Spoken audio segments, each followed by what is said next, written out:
Welcome to the She Said Privacy, He Said Security podcast. Like any good marriage, we will debate, evaluate, and sometimes quarrel about how privacy and security impact business in the 21st century.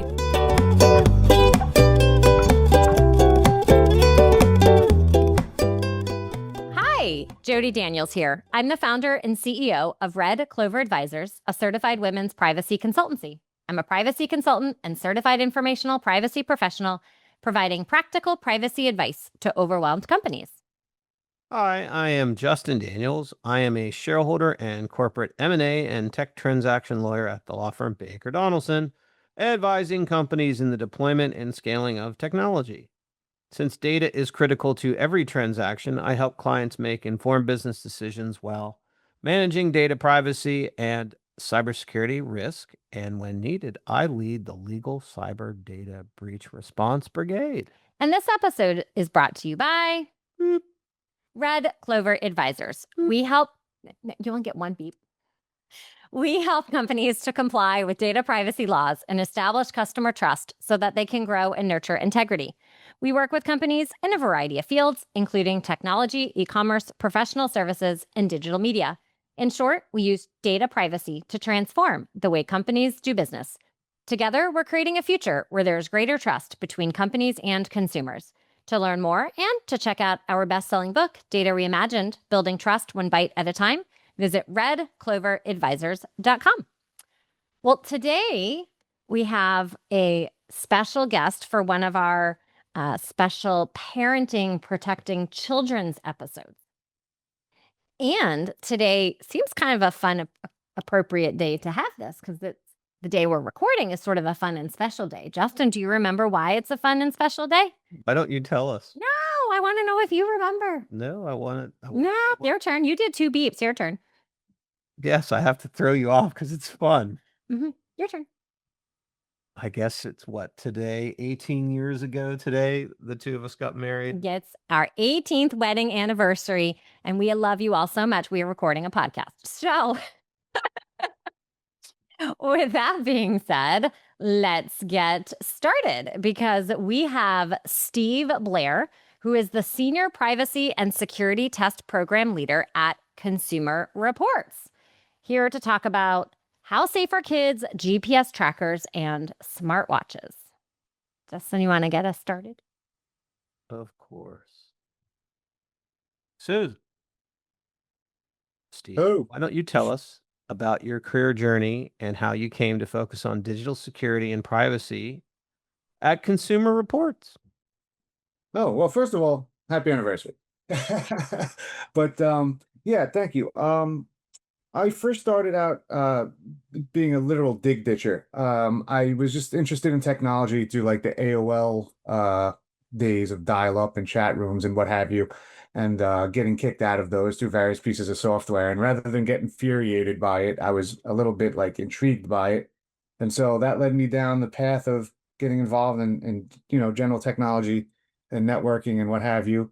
I worked for various smaller, IT companies, and then eventually to Motorola, where I was doing their mobile computer division, types of things that you see at Home Depot and that type of stuff, and the scanners and what have you. And what was interesting about that is as I went through that in the test and validation section of that particular division, was there was a lot of different sensors, right? A lot of different technologies that were built into those products, right? So yeah, GPS, Bluetooth, infrared, NFC, lasers, barcodes. So I had quite a bit of knowledge, to be able to determine what was working, what wasn't working, how things should be working with all of those different things.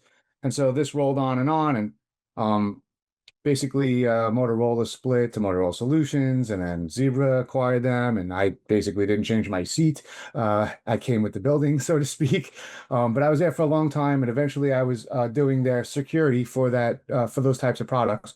And then I heard that Consumer Reports was working in a similar field and looking to expand into consumer products and what have you. And it's very interesting because in the security world, it's very cloak and daggery, right? It's very hush-hushy and, NDAs and what have you. And Consumer Reports is very interesting in that when you find a problem for and then it's fixed, right? If you find a problem, you get to yell about it, and that's new, right? And so I like that, and I like the fact that there's a wide berth of folks that you're helping when you're finding these types of things in these consumer products. So I made the move over here, and I've been at Consumer Reports for a little over 5 years now, and it's been going great. Well, that's amazing. We have, as a parent, I'm concerned about all these different trackers all over the place. And I know we have a lot of parents in our audience. So, Consumer Reports recently looked at, as I mentioned before, GPS trackers and wearables that are designed for kids. What were the most surprising findings when it came to privacy and data collection practices in these devices? Well, I'm a little jaded in that area. Surprise! We test IoT products constantly, and as you may or may not know, the S in IoT stands for security. So there's not much surprising as far as like practices concerned that I see these days. But the thing I thought was interesting was during the course of the testing, we found that specific devices were storing um, direct messages between the parents and the kids in an unencrypted database on the phone itself. To be fair, that database wasn't a protected area of the phone, but with root access, we were able to see that it was stored in an unencrypted manner.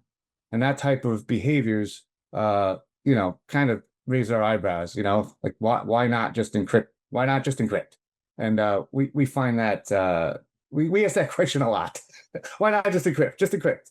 So that's the type of stuff that we found, and we spoke to the companies about it, and we've always, whenever we find a problem or unusual behavior or poor behavior or whatever, not the best practices, we reach out to those companies and we try to work with them in order for them to raise the bar and get the products and the services to be better. I'm curious, you were saying that kind of rhetorical question back to companies, why not encrypt? What are some of the reasons you get back? Well, some of the reasons make sense, right? So, for example, let's use, I don't know, security cameras as a good example, right? So end-to-end encryption on a security camera sounds like a great idea, right? Obviously, you're in a secure area. It could be sensitive, whatever the case may be. So yeah, ideally, you don't want anyone getting access to those feeds. So end-to-end encryption would be ideal, right? Meaning, no one can access it, right? It's a server to client connection.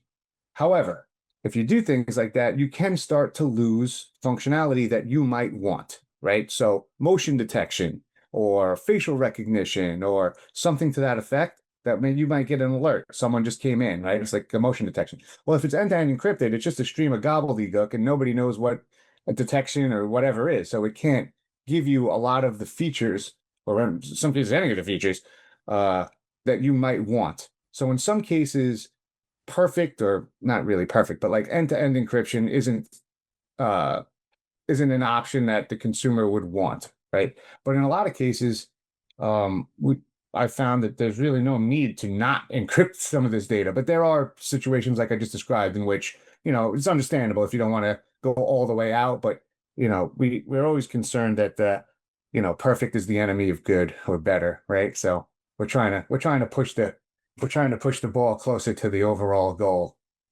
That makes sense. Thanks for explaining.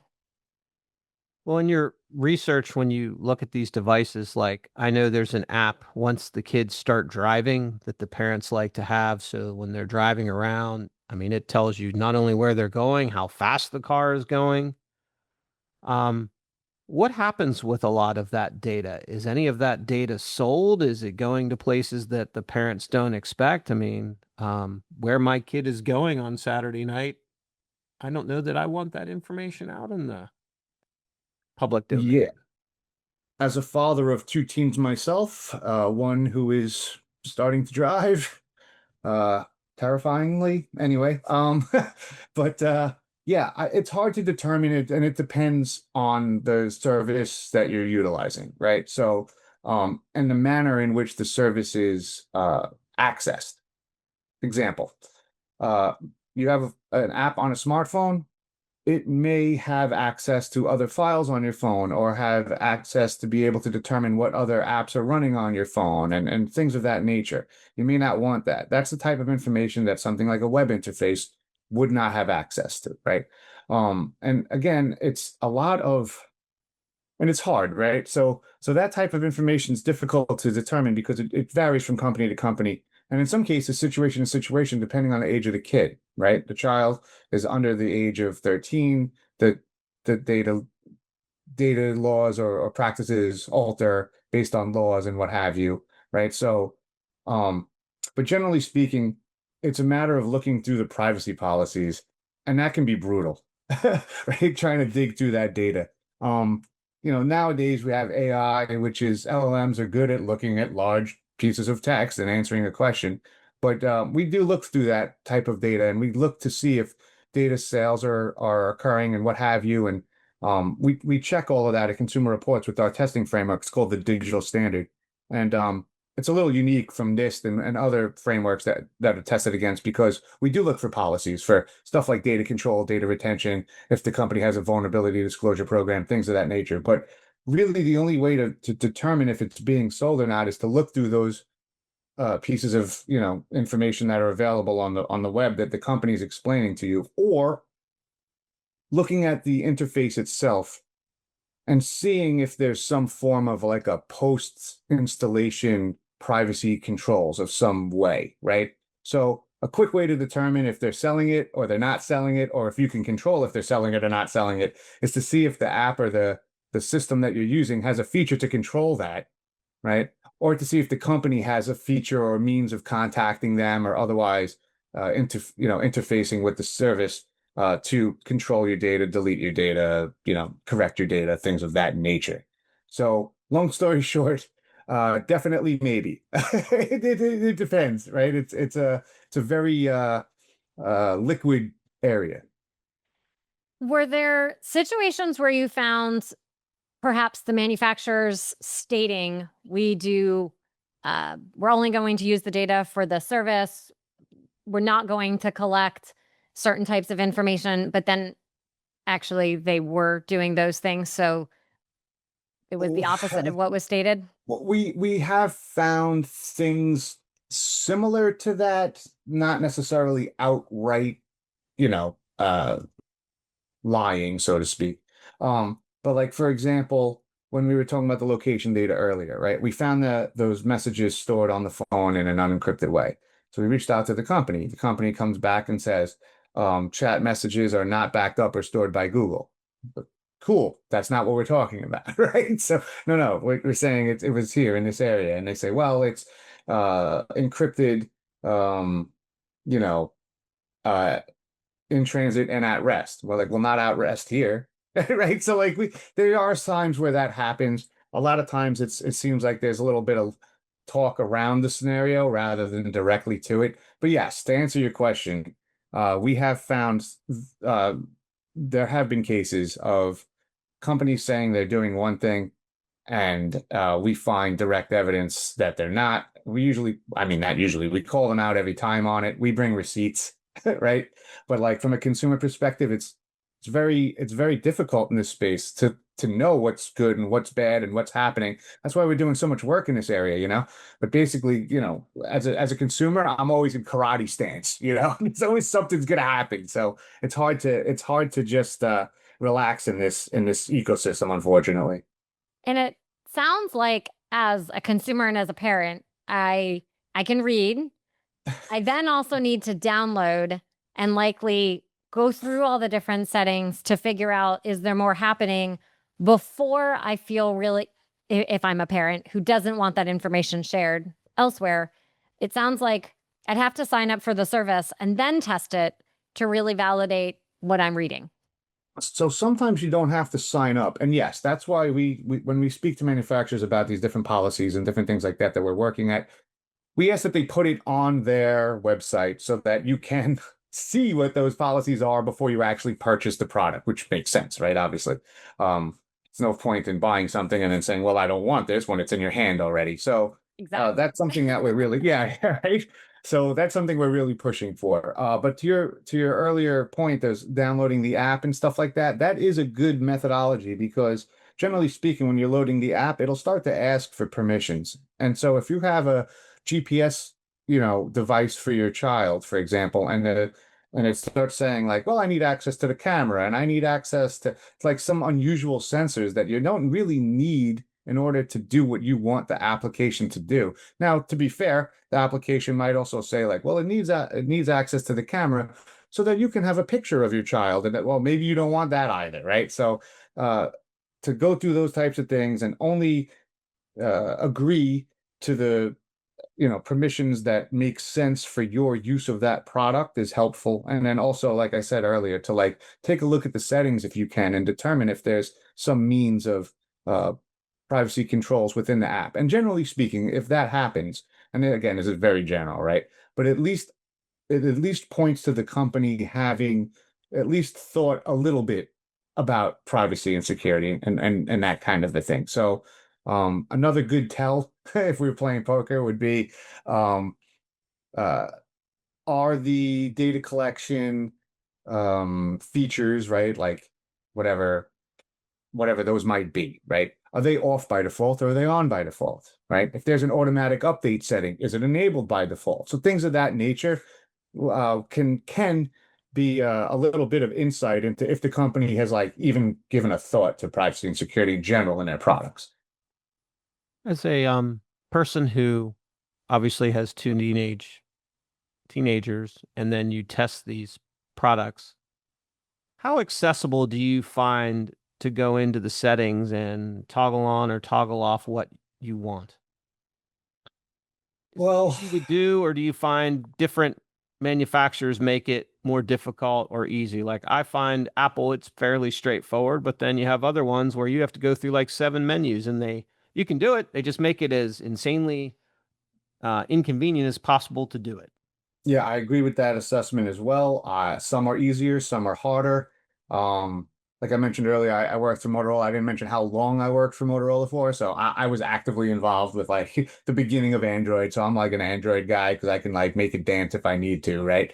But like I'm an unusual scenario in which I'm a systems administrator, network administrator, I can block this and do that. And so a lot of people don't have that type of setup, and a lot of people aren't quite be blunt, not as like severely paranoid as I am in this area. So like, you know, um, what happens, I find with my kids, especially, and my poor kids have to deal with this constantly because I'm their dad and this is what I do, right? But like, I'll say, hey, look,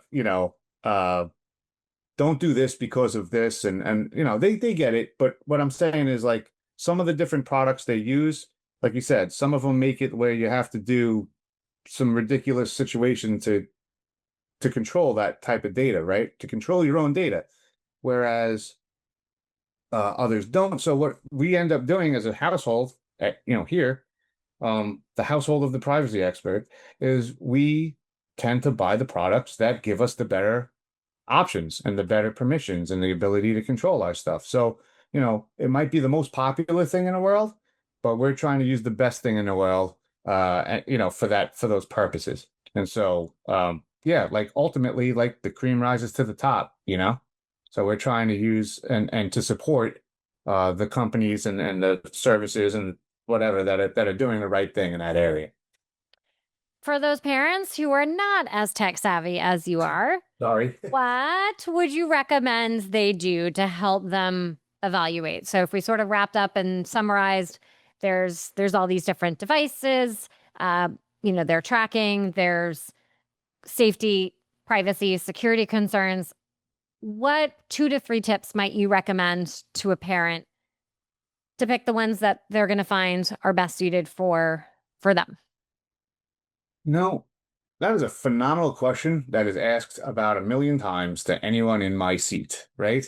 And I would say it's the best. What you want to do is you want to find the best options based on what you're concerned about with the items that you have, right? Like, meaning you have a smartphone, you're worried about this, you have app trackers, you're worried about that, you have whatever. There's actually, Consumer Reports has a tool for that. It's free and it's online. It's called Security Planner.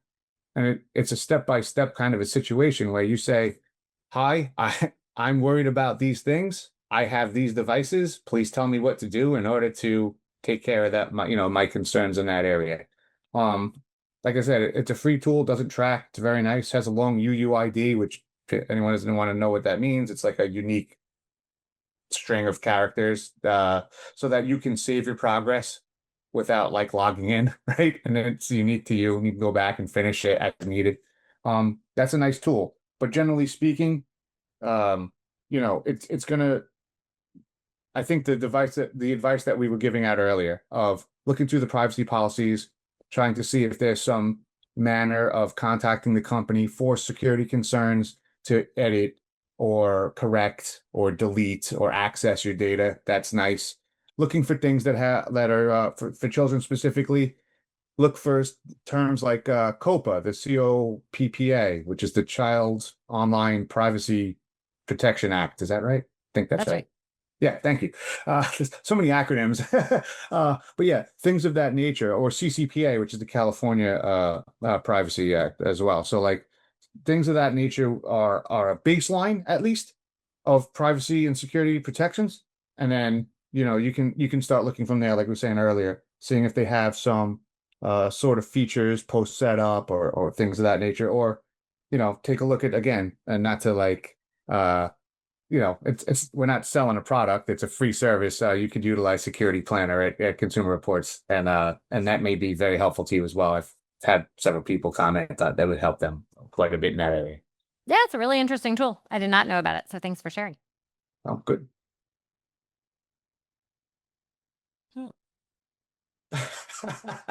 I had another question. Please. Maybe this is from a personal parent perspective.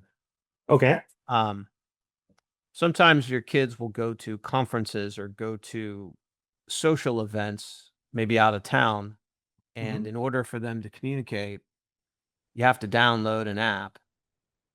And if you don't download the app, then your child is kind of stymied from communicating with people at this event. But then if you download the app, some of these apps don't have very good security, and it really puts a parent in a no-win situation. Yeah, that sounds like it. That's an interesting question. I mean, I suppose right off the top of my head, right, I would suggest you have to ask yourself, is the juice worth the squeeze, as my father would say, right? So, do you really need this? Like, do you really need this? And if you do, then you have to make a determination of like, is it worth doing to you? If you utilize the app during these particular circumstances and then delete it right away, is that an option? Is it an option to sandbox the application if you have that type of knowledge or a device that can do that type of a thing? Can you do that? Not everybody has a stack of phones that they can choose from to do whatever they want. Again, I'm in an unusual position, right? But like, so there's colors there. Well, yeah, well, I had to start differentiating. It's a little confusing after a while, but in any case, yeah. So that type of behavior, I can't. Look, I'm a child of the '80s, right? It kills me that you need an app for everything. I remember when you needed an app for nothing and you could still do stuff. It was crazy. But nowadays it's a brave new world, I suppose. So I guess my best suggestions to that is, again, like, make a determination if it's absolutely 100% needed. And if it is, see if you can stymie it in any ways. Like I said, if you find that if it's a messaging app and it's asking for location, try to disable the location. Try to bring it in as much as you can if you absolutely need to use it. And when you're done using it, you can remove it. And then potentially too, you could make a note and see if that company has some sort of form of being able to contact them in the future and say, hey, I used your app and I would like you to delete all my data, please. Thank you very much. That might be an option. You've shared a lot of great tips.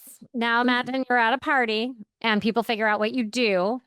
Yep. What is your favorite privacy tip to share with them that you didn't already say? Privacy tip. Privacy tip. Favorite privacy tip. Man, I was hoping you were going to say security tip because that's easy. You can have a security tip. It's okay. Security tip, super simple. It's if you can do nothing else, keep everything updated. That's all you can, like, that's if you have to do one thing, update, right? From a privacy perspective, I think one of the more interesting ones is like, oh, maybe, let me think, maybe plus addressing. You familiar with that? Why don't you So share more? this is an unusual little bit that you can do sometimes, and it doesn't really help you. Now, I don't know if it really helps you, but like it at least gives you a little bit of information and like into who might be sharing your data and what have you. But usually I always suggest using Security Planner, and I suggest, opting out of everything you can opt out of from a privacy perspective, as best you can. But there's something called plus addressing you can do with your email as well. And I don't know if it's really a privacy thing in general, but it's a neat little tip that helps you understand, in some cases, who might be selling your data. What that does is you have your email address, right? And then, so let's say it's my name at email.com.